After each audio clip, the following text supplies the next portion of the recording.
What's up, everyone? Welcome back to the channel, and welcome to my review of the WWE Money in the Bank 2011. What a show! I felt like after watching and now reviewing this show, the only right thing to do was deck myself out in CM Punk merch. So that's, that's what I did. Um, this pay per view is awesome. This is awesome. Got the clipboard and pen, so let's just get right into it right away. Money in the Bank 2011. It happened on July 17th, 2011, at the Allstate Arena in Chicago, Illinois, with 14,815 people in attendance. We opened the show with the SmackDown Money in the Bank ladder match that involved Sin Cara, Wade Barrett, Justin Gabriel, Sheamus, Cody Rhodes, Heath Slater, Daniel Bryan, and Kane. This was a great match. Great Money in the Bank match. Some great spots happened in this match, too. Like, there was a moment where Justin Gabriel was like using the ladder as a pogo stick to move, like, because it was over in the corner and he was standing on it. He had to get underneath the briefcase, obviously, so he was like using it as a pogo stick to get over to the briefcase. I thought that was cool. I think Kofi did that too at one point. Correct me if I'm wrong, because I know Kofi's done some cool stuff in ladder matches too, but Wade Barrett sets up a ladder bridge only for Sheamus to powerbomb Sin Cara through the ladder bridge. And that actually took Sin Cara out of the match completely. And that was still early on, too. I think this match is like 25 minutes.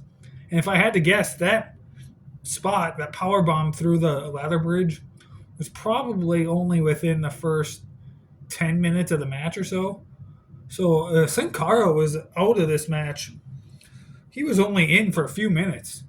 So, there was a little Nexus teasing thing with Barrett, Gabriel, and Slater all doing things together. So I thought that was cool. But Daniel Bryan ends up picking up the victory in this match and becoming Mr. Money in the Bank. Fun fact, that wasn't supposed to happen originally. So a while back, a couple of months ago, I listened to Daniel Bryan's autobiography. I listened to the audiobook of his autobiography that he wrote back in 2014. And he talks about winning Money in the Bank, and then he talks about his cash-in too at TLC, which go watch 24/7's review of TLC. But Daniel Bryan had mentioned in his book that originally Wade Barrett was supposed to win this Money in the Bank ladder match. Daniel Bryan didn't find out he was winning until that day, like day of the show, like earlier in the day when they were going over rehearsals for the match and going over everything that's gonna happen. That's when Daniel Bryan found out he was gonna win, and apparently Wade Barrett was pissed and he was not happy about it, which I understand and I don't blame him, because if that were me, I'd be super happy and excited to win Money in the Bank, and then plans change and now I'm not. Like, I'd be mad too. So I don't blame Wade Barrett for being mad. But I just thought that was kind of interesting that Wade Barrett was supposed to win. Like, I'm just trying to picture Wade Barrett as WWE or World Heavyweight Champion. Because the only title Wade Barrett ever had was the Intercontinental title. So, like, I think Wade Barrett could have been a really good World Heavyweight Champion. So part of me kind of, though we probably would not have gotten the Daniel Bryan character that we all grew to love if it wasn't for this Money in the Bank run he had. I almost kind of wish they would have stuck with the original plan and gave the briefcase to Wade Barrett because I think he could have been an awesome world heavyweight champion. But that's just me. Daniel Bryan wins. I gave the match 4 stars. It was actually a really good Money in the Bank ladder match. I quite enjoyed it. Up next, the worst match on the card, the Divas Championship match. The champion, Kelly, who I actually don't hate. I'm actually a pretty big fan of, always was, versus Brie Bella. Now, a lot of people, myself included, will say that Brie Bella isn't that great. Watching Total Divas and Total Bellas, she seems like an awesome human being. But as an in-ring wrestler, I just always found her kind of boring. And I know I'm not the only one because there's a lot of people out there too. I wrote here, a boring Bella. That's the only notes I took for this match. Kelly won. I gave it 1 star. I was bored. It's not the worst Divas match I've ever seen, but I was bored. I didn't like it. So yeah. Moving on. Mark Henry versus the Big Show. These two men had quite the feud in 2011. This match here was actually really fun to watch. Usually, when you have two big men like this wrestle each other, it's usually not that great. But for some reason, this one was actually awesome. I actually really enjoyed this one. Immediately when the bell rings, they're going after each other, and Big Show is hitting Mark Henry with chops and everything. And Big Show's getting a lot of offense on Mark Henry early on. The first bit of offense that Mark Henry gets is when they're on the outside of the ring. Big Show is standing by the stairs, and Mark Henry, big, muscular, 400-pound guy, drop kicking. Okay? 400-pound man doing a drop kick. He drop kicks the steel stairs into Big Show, causing Big Show to fall over.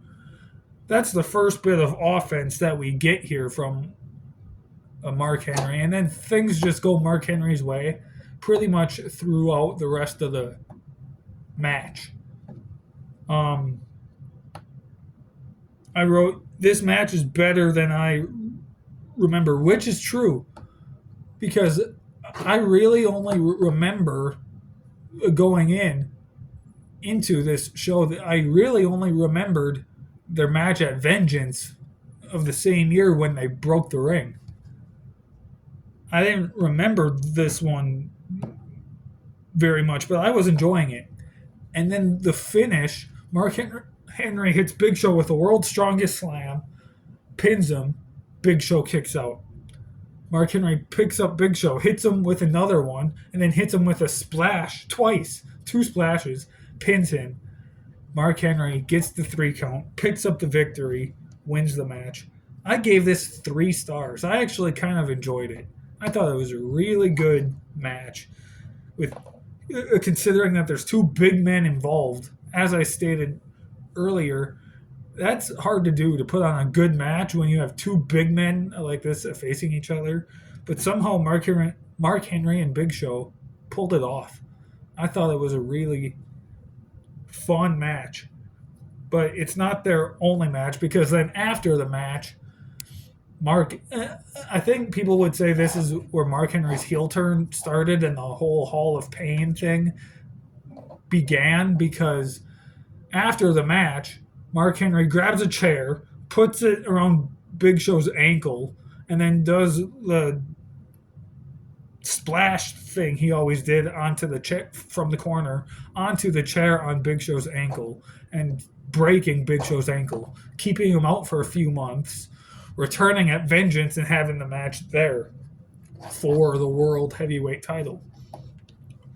So, yeah, this was the start of, like, I would say the greatest run in Mark Henry's career was this heel turn Hall of Pain run, which I actually quite enjoyed. He became World Heavyweight Champion in that run, but that's a review for another day.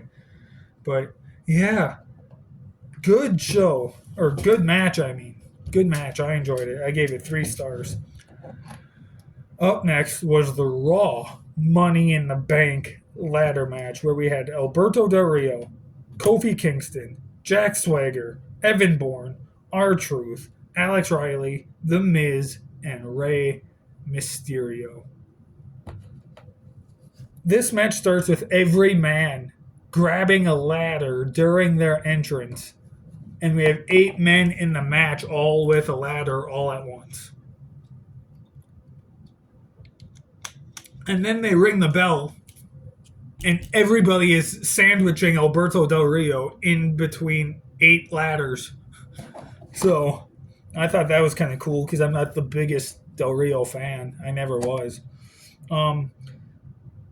Yeah, some cool stuff in this match. At one point, Alex Riley goes for a suicide dive onto Swagger. And I think on Miz as well. And then R-Truth goes for the same thing. And then Rey Mysterio and Kofi Kingston do dives off the corner onto everyone. And then Evan Bourne is on top of a ladder that's on the ramp and hits a shooting star press off the ladder onto the whole group of people. So that was awesome seeing that. At one point, Kofi was standing underneath the ladder about to move it, and Rey Mysterio hits a 619 on Kofi around the ladder, so that was cool. The Miz got taken out at one point because I think Del Rio like pushed him off a ladder and he fell and then got taken out because he hurt his knee, but then he came back after a while. But the finish, Mysterio and Del Rio were both on top of a ladder. Del Rio pulls off Mysterio's mask. Mysterio falls, but the ladder kind of falls into Del Rio. I don't think that was supposed to happen. The ladder Mysterio was on falls into Del Rio, and Del Rio falls off his ladder. So he has to get back up, set the ladder back up, and climb back up again to retrieve the briefcase. Alberto Del Rio won. Despite me not being a Del Rio fan, I still enjoyed this match. I gave it 4 stars. It was a pretty good ladder match. I liked it quite a bit. Moving on to the World Heavyweight Championship match between the champion, Randy Orton, and Christian. A lot of people would say this is maybe the best feud of 2011. Maybe the best feud of the whole 2010s decade. Like, this feud is so good. This was the third match in a 4-match series. The first one being Over the Limit, and then Capital Punishment, and then this one, and then SummerSlam. And yeah, this whole feud was awesome. I actually really enjoyed this feud quite a bit. The stipulation here, too, was that if Randy Orton gets disqualified, he loses the title. That happened because I believe during their second match at Capital Punishment, Randy Orton won, but Christian's foot was underneath the bottom rope the whole time when the ref made the 3 count. So it technically should not have counted, but it did. And so Christian had gotten another match, and this was the stipulation. If Randy Orton gets disqualified, he will lose the title. And so they're going back and forth, having a pretty good match. And then Christian is thrown into the corner, and while he's in the corner, he spits in Randy Orton's face. That pisses off Randy Orton. Orton then grabs him, punches him a few times, gives him a low blow, gets disqualified, loses the title. Christian wins the match by disqualification, becoming a two-time world heavyweight champion. After the match, Randy Orton is furious. He's pissed off that Christian intentionally got Randy disqualified.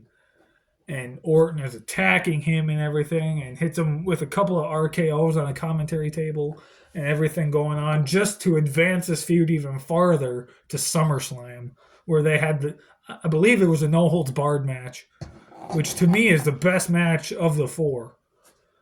But yeah, Christian won by disqualification. I gave this 3.5 stars. Like, good match.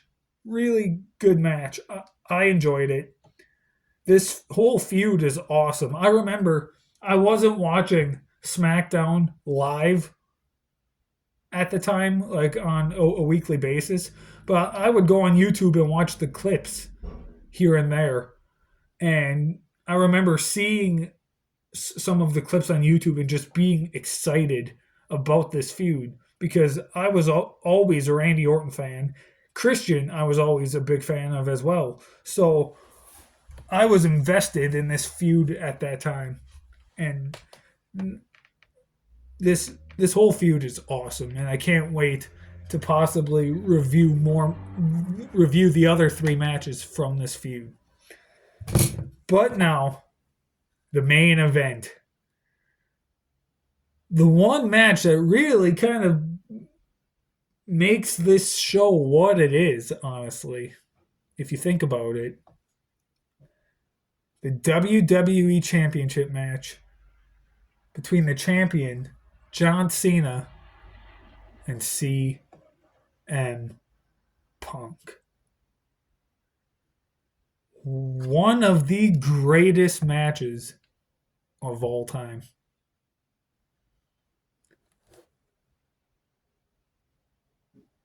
Obviously, as I stated at the beginning of the review, I'm decked out in my CM Punk merch.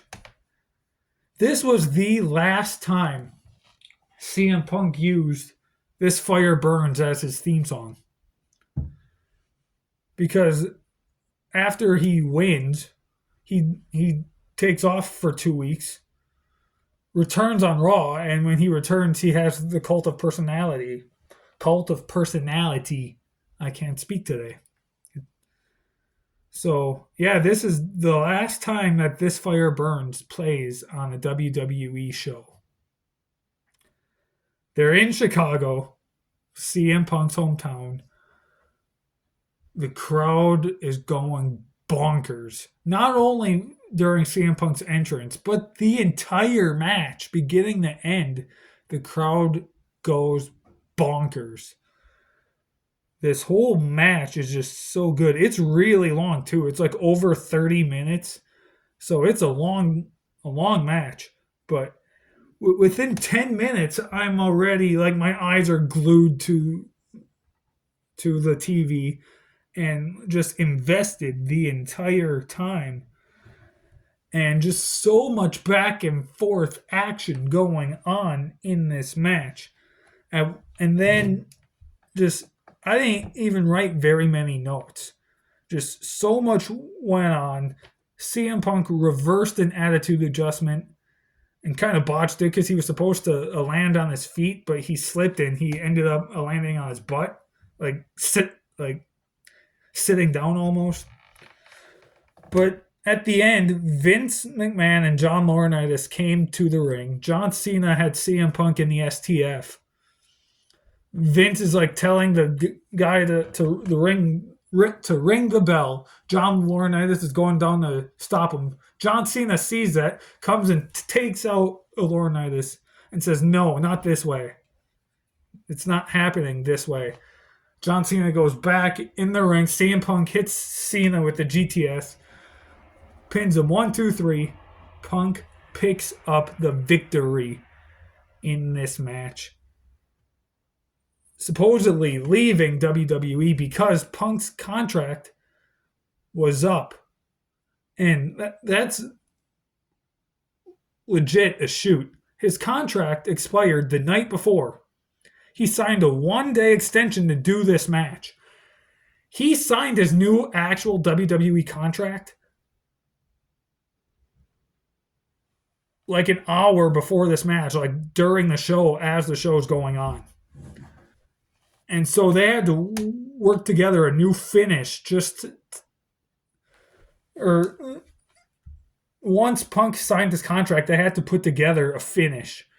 And so this is the finish that they came up with. CM Punk leaving through the crowd, through the Chicago crowd, with the belt, walking out the front entrance, hopping into a car, and just leaving. What a match. What a show. Obviously, 5 stars. Like, no question about it. Such an amazing, amazing match. But guys, that is it. That is my review of Money in the Bank 2011. Hope you guys enjoyed it. Next week, 24/7 is back and he will be reviewing Backlash 2004. All right? I will be back in 2 weeks with Elimination Chamber of this year. All right? So thank you so much for watching. Hope you enjoyed this review. Stay tuned for more. See you next time.